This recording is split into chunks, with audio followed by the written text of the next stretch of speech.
एक तू ही निरंकार। बोल सतगुरु माता सुदीक्षा सविंदर हरदेव जी महाराज की जय। हे निरंकार प्रभु, मैं तेरी शरण हूँ, मैनू बख्श लो जी। आज का संतों महात्माओं का विचार है कि इस संसार में, इस लोक में दो प्रकार के स्वभाव वाले जीव विचरण करते हैं इस संसार में। अब दो प्रकार के जीव जो हैं उनमें एक का स्वभाव तो देवताओं जैसा है। अब देवताओं का व्यवहार, देवताओं का स्वभाव कैसा? सबके साथ प्रेम से बात करना, सबको आदर मान सत्कार देना, सबके भले की कामना करना, कभी भी किसी का दिल ना दुखाना, जैसा सामर्थ्य हो, जैसी उसमें शक्ति हो वैसा ही उसका सहयोग कर देना, एक सहयोग की भावना। कभी किसी की चुगली नहीं करनी, कभी किसी की निंदा नहीं करनी, किसी की बखिली नहीं करनी, किसी का मजाक नहीं उड़ाना।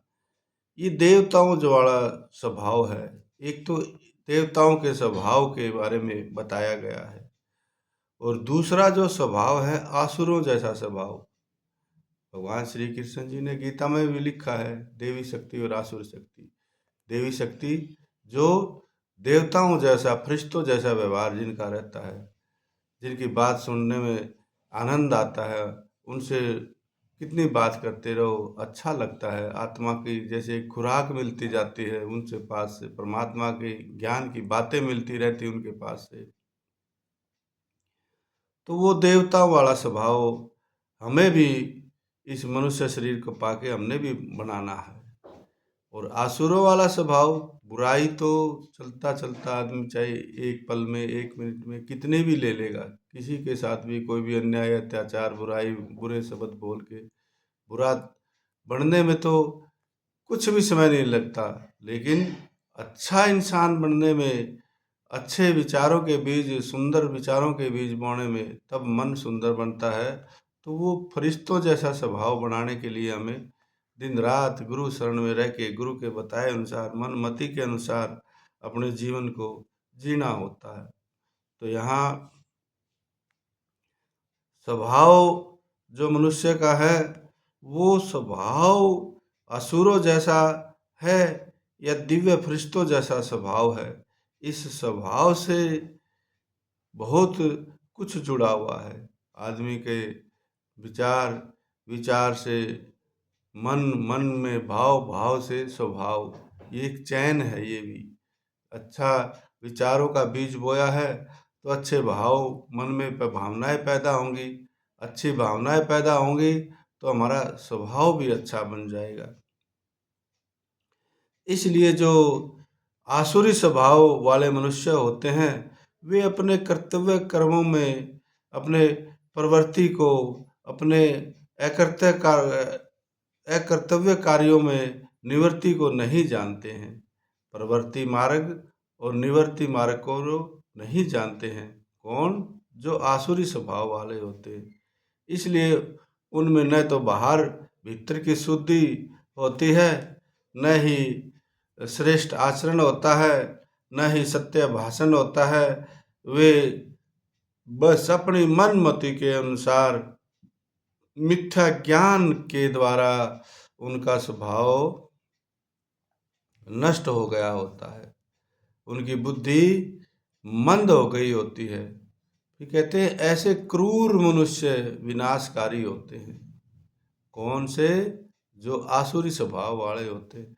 आसुरी स्वभाव सीधे आसुरी राक्षसों जैसी प्रवृत्ति बन जाती है, तो राक्षसों जैसा व्यवहार, राक्षसों की तरह उनका खाना पीना, राक्षसों की तरह उनका रहना पीना, असुर जैसा उनका आचरण व्यवहार बन जाना। तो ये सारे के सारे फिर कहते हैं ऐसे जो आसुरी स्वभाव वाले होते हैं वो मनुष्य क्या क्या नाम है, शरीर में तो होते हैं लेकिन उनका आसुरी स्वभाव जो है वो विनाशकारी होता है। दंभ, मान और मद से युक्त हुए किसी भी प्रकार न पूर्ण होने वाली कामनाओं का आसरा लेकर और मिथ्या सिद्धांतों को ग्रहण करके वे संसार में भ्रष्ट आचरण करते हैं। मरने तक, आखिरी अंत तक, आखिरी जो सांस है उस तक उन मनुष्यों के जिनके जो आसुरी स्वभाव के, वो अनेक चिंताओं से घिरे हुए रहते हैं और विषय विकारों में तो डूबे हुए ही रहते हैं। अंदर में विषय विकार चलते ही रहते हैं उनके। उनका सारा जीवन विषय विकारों में ही बीतता है। अनेक प्रकार की कामनाओं, आशाओं रूप, सैकड़ों रूप फांसियों में वो बंधे हुए काम क्रोध के अधीन होकर विषयों भरा जीवन जीते हैं। अनेक प्रकार के विषय विकार वाले पदार्थों को इकट्ठा करने में उनका जीवन बीतता है। अनेक प्रकार से भ्रमित हुआ चित्त वाला वो आसुरी स्वभाव के लक्षण बताते हैं संत महात्मा। उसके अंदर में इतने भ्रमों का जाल फैला हुआ होता है, अनेक प्रकार की कामनाओं की जो फांसियाँ उसके गले में लटकी हुई होते हैं, तो वो फिर अज्ञानी जन, वो मनुष्य अज्ञान रूपी इस दलदल में ऐसा धंसा हुआ रहता है जैसे मोह रूप जाल में फंस के फिर कहीं बाहर निकलने का कोई रास्ता नहीं आता। फिर कहते हैं कि वो भोगों में भी बहुत आसक्त होता है। भोग एक रोग है जिसका कोई सार नहीं, और विषयों का विष खा के जगत में कौन हुआ बीमार नहीं। तो वो आसुरी स्वभाव के जो मनुष्य बन जाते हैं, वो अत्यंत महान से महान अपवित्र नरकों में जा गिरते हैं। क्यों? क्योंकि कर्तव्य और अकर्तव्य की वस्तु के बारे में, मेरा मनुष्य शरीर पाके मेरा कर्तव्य क्या है, मनुष्य शरीर मिलने के बाद मेरा अकर्तव्य क्या है, ये सब चीज़ों को जानकर तू शास्त्र विधि से सतगुरु के संतों के शरण में कि तू एक फरिश्ता है, मनुष्य शरीर मिला है, तेरा स्वभाव फरिश्तों जैसा होना चाहिए, दिव्य आसक्ति, दिव्य शक्तियों जैसा व्यवहार होना चाहिए। तो तेरा स्वभाव आसुर जैसा स्वभाव हमें नहीं बनाना है। हमें आसुरों जैसा स्वभाव बना लिया तो हमें घोर नरक में जाना पड़ेगा। हमें तो देवताओं जैसा स्वभाव बनाना है, देवताओं के साथ, दिव्य आत्माओं का, कहने का भाव दिव्य आत्माओं जैसा स्वभाव हमारा बन जाएगा तो फिर हम इस जन्म मरण के चक्कर से बाहर निकल जाएंगे और फिर दिव्य स्वभाव बन जाएगा, दिव्य आत्मा जैसा हमारा स्वभाव बन जाएगा तो फिर हमारा फल और परिणाम शुभ और सुख स्वरूप होगा। तो आज का संतों महात्माओं का विचार यही है कि परमात्मा की प्राप्ति करने के लिए हमारे अंदर आसुरों से जैसा स्वभाव नहीं होना चाहिए, राक्षस जैसा स्वभाव हमारा नहीं होना चाहिए। यदि हमारा आसुरी स्वभाव बन गया तो फिर समझ लो, फिर तो हम महान घोर नरक की योनियों के हकदार बन जाएंगे। हमें तो दिव्य आत्माओं जैसा, फरिश्तों जैसा, देवताओं जैसा स्वभाव बनाना है, दिव्य शक्तियों जैसा स्वभाव बनाना है, जो हमारे को सदा सदा के लिए इस लोक और परलोक में खुशहाली देने वाला है। ऐसा स्वभाव बनाने के लिए बहुत ज़्यादा मनुष्य को एक एक शब्द चुन चुन के सोच समझ के बड़ा बोलना। जितने ज़्यादा कच्चे वाणी बोलेंगे, कच्चे शब्दों का इस्तेमाल करेंगे, उतने ज़्यादा हमारा अंदर कच्चापन आता जाएगा।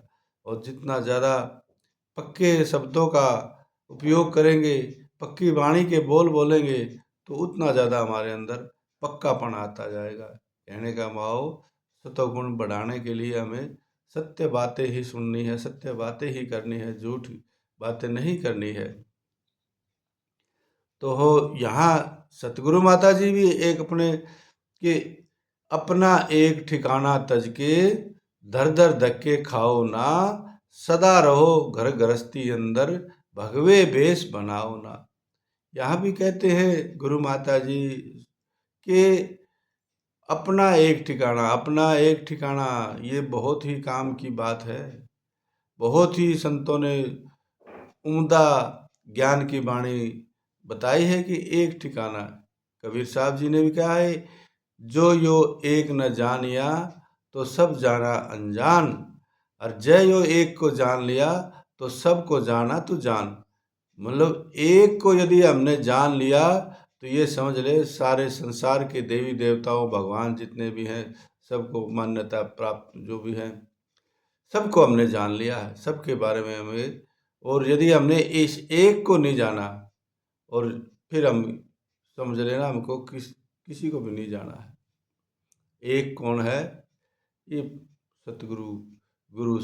एक गुरु के ऊपर डट के, एक सतगुरु के ऊपर चल के, एक निरंकार के ऊपर चल के, एक नाम के ऊपर चल के, गुरु शब्द के अभ्यास के द्वारा हमें सिर्फ एक नाम की कमाई करके फिर हम चाहे कितने भी अन्य संतों महात्माओं के ज्ञान विचार मन में बसाएं, सुने अच्छे और अपनी भक्ति को और मजबूती प्रदान करता है। लेकिन एक ठिकाना तज के अपना एक गुरु के ही ज्ञान की बातें, गुरु के ही विचार, गुरु के ही मैन प्रथम उन्हीं को महत्व देना है कि मेरे सतगुरु ने जो नियम बताया है, भक्ति करने का तरीका सिखाया है, वही तरीका मैं मान्य होगा, उसी के उधार में अपने जीवन को बनाऊंगा, अपना स्वभाव बनाऊंगा।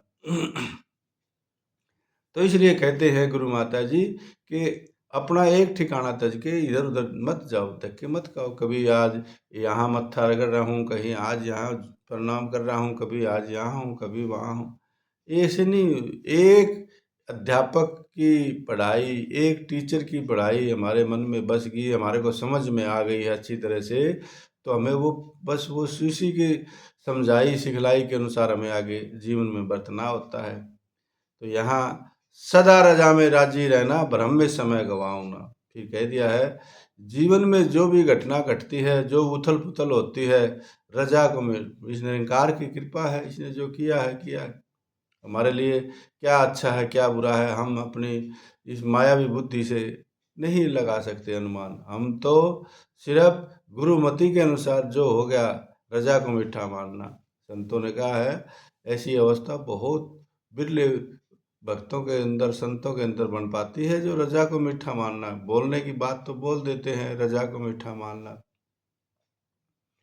लेकिन जब सामने परिस्थिति आती है, जब प्रतिकूलता आती है, तब हमारे कदम डगमगा जाते हैं। तब हमें फिर इधर उधर भागम भाग, एक ठिकाना तज के कहीं यहाँ जाए यहाँ हमको आराम मिल जाए, यहाँ आ जाए तो यहाँ आराम मिल जाए, यहाँ मिल जाए।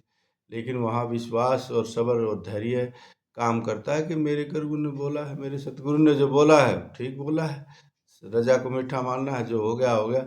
जीवन में, इस मनुष्य लोक में, इस मृत्यु लोक में सबके शरीर तो नाशवान है, सब ने एक न एक दिन जाना भी है। सबके शरीरों में रोग शोक बीमारियां सब ने लगनी लगनी है। तो फिर हम क्यों बार बार इधर उधर अपने शरीर के बचाव के लिए या शरीर के रोगों की बीमारी के लिए इधर उधर जो जैसी हमारे अंदर है काबिलियत उसी अनुसार अपने, ठीक है मालिक की मर्जी भाई, हमने पूरी कोशिश करके देख ली, जब भी हमारे शरीर में ये रोग ठीक नहीं हुआ तो इसका मतलब मालिक की मर्जी, उसने दिया है कोई ना कोई पुराना दोष, पीछे के जन्मों के कर्मों का फल है, वो भी काटना है। प्रारब्ध जो हमारा पीछे का बना हुआ है उसको भी भुगतान करना है, और नया हमारा जो बनने जा रहा है उसमें भी हमने भुगतान करना पड़ेगा।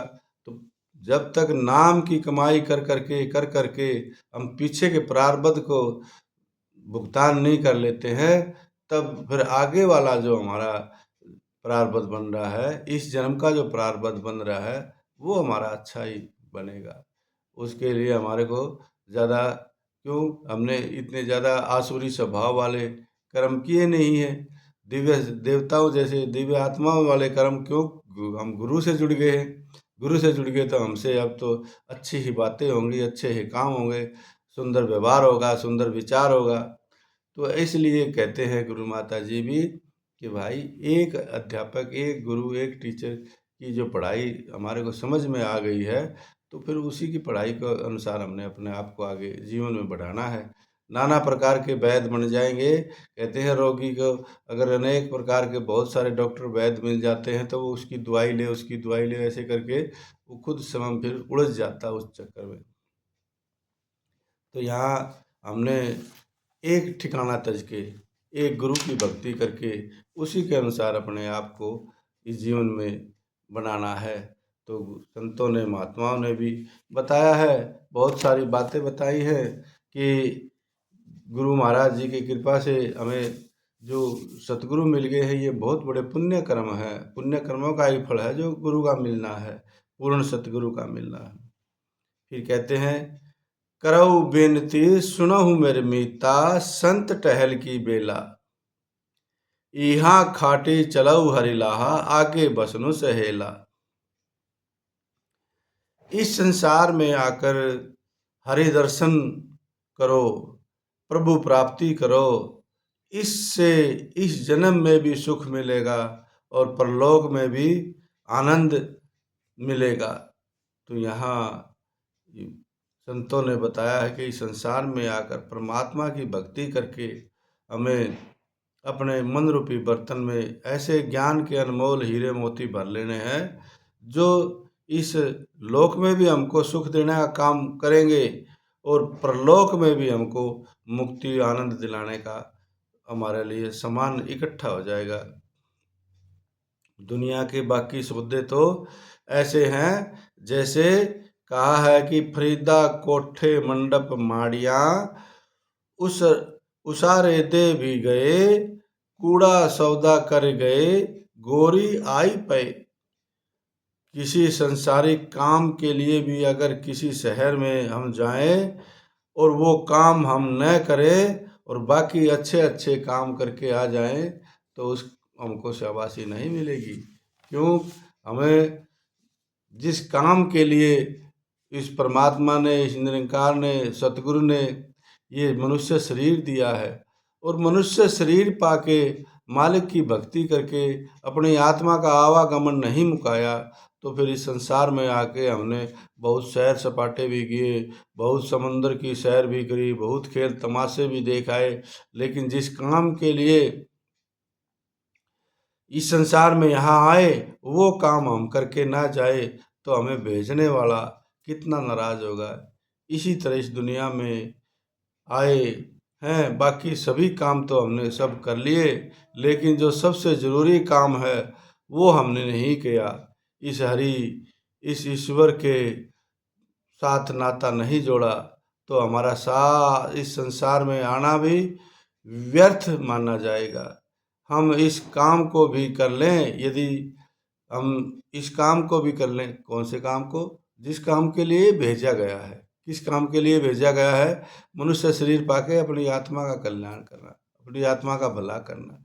तो आज का संतों महात्माओं का यही विचार है कि हमने इस मनुष्य शरीर को पाके इस मनुष्य शरीर का लाभ उठाना है। लाभ उठाना क्या? बस हर सांस के साथ मालिक के नाम की कमाई चलती रहे, मालिक के नाम का जिक्र चलता रहे, मालिक के नाम का सुमरण चलता रहे, यही बस। और अपने कार्य व्यवहार काम धंधे भी करते रहना है। जैसे संतों ने बताया हुआ है, नाम बिना मृतक का श्रृंगार, नाम बिना मृतक का श्रृंगार, नाम बिना मृतक का श्रृंगार। यानी यदि मनुष्य एक जैसे मर जाता है, शरीर छोड़ देता है, डेड बॉडी हो जाता है और उसको मरने के बाद फिर उसका श्रृंगार करते हैं। इस संसार में देखा हमने, उसको नहाते हैं, धुलाते हैं, साफ कपड़े पहनाते हैं, दाढ़ी बनाते हैं। और तो वहाँ संतों ने बताया है कि नाम बिना मृतक का श्रृंगार। यदि हम जीते जी हम इस शरीर में हैं और हमारे शरीर के अंदर नाम की कमाई नहीं चल रही है, नाम का दीपक नहीं चल रहा है, मालिक के नाम की ज्योत नहीं जल रही है, तो फिर वो मृतक का श्रृंगार के समान इस शरीर की मिसाल दी है कि जिसमें नाम नहीं चल रहा है उस शरीर में, वो तो मृतक के मरे हुए के समान माना है संतों ने। तो हमने मरे हुए के समान नहीं रहना, हमें नाम का दीपक जला के रखना है। तो हमें जागृत अवस्था में रह के अपने स्वभाव को देवताओं जैसा फरिश्तों जैसा स्वभाव बनाना है, आसुरी स्वभाव नहीं बनने देना है। मन बुराई लेने में तो एक पल में बुराई ले लेगा, लेकिन अच्छा मन बनाने के लिए हमें बहुत ज़्यादा मेहनत मशक्कत करनी पड़ेगी। बहुत ज़्यादा इसमें अच्छे गुण बढ़ेंगे तो अच्छा मन बन जाएगा, बुरे गुण बढ़ेंगे तो बुरा मन बन जाएगा। तो आज का सतगुरु माता जी का यही विचार है कि नाम बिना मृतक का श्रृंगार। तो हमें हर समय शरीर के अंदर नाम की ही ज्योत जलाए रखनी है। वो हमारा काम है और हमारे बस का भी है। भगवान श्री कृष्ण जी भी यही कहते हैं, अर्जुन तो हर समय मुझे याद भी कर और तो युद्ध भी कर। तो हमें भी हर समय इस संसार में रह के अपने जरूरी कार्य व्यवहार काम धंधे भी करने हैं और मालिक की याद भी करनी है। एक ये अभ्यास बनाने का धीरे धीरे जितना ज़्यादा अभ्यास बनता चला जाएगा, उतना ज़्यादा हम लोग मालिक के नज़दीक, मालिक के करीब पहुंचते चले जाएंगे, आवागमन के चक्कर से छूटते चले जाएंगे। तो यही मनुष्य शरीर पाके हमने काम करना है, यही सतगुरु माता जी की सिखलाई है। इसी अरदास के साथ सतगुरु माता जी के चरणों में यही अरदास, हे सतगुरु माता जी, हर समय दास को अपने चरणों से ही जोड़े रखना, यही आशीर्वाद देना। आपकी भक्ति, आपका जिक्र, आपका गुणगान, आपके चरणों से इस मन का नाता जुड़ा रहे, बस यही एक अरदास दास की कामना। प्रेम से कहिए धन निरंकार जी।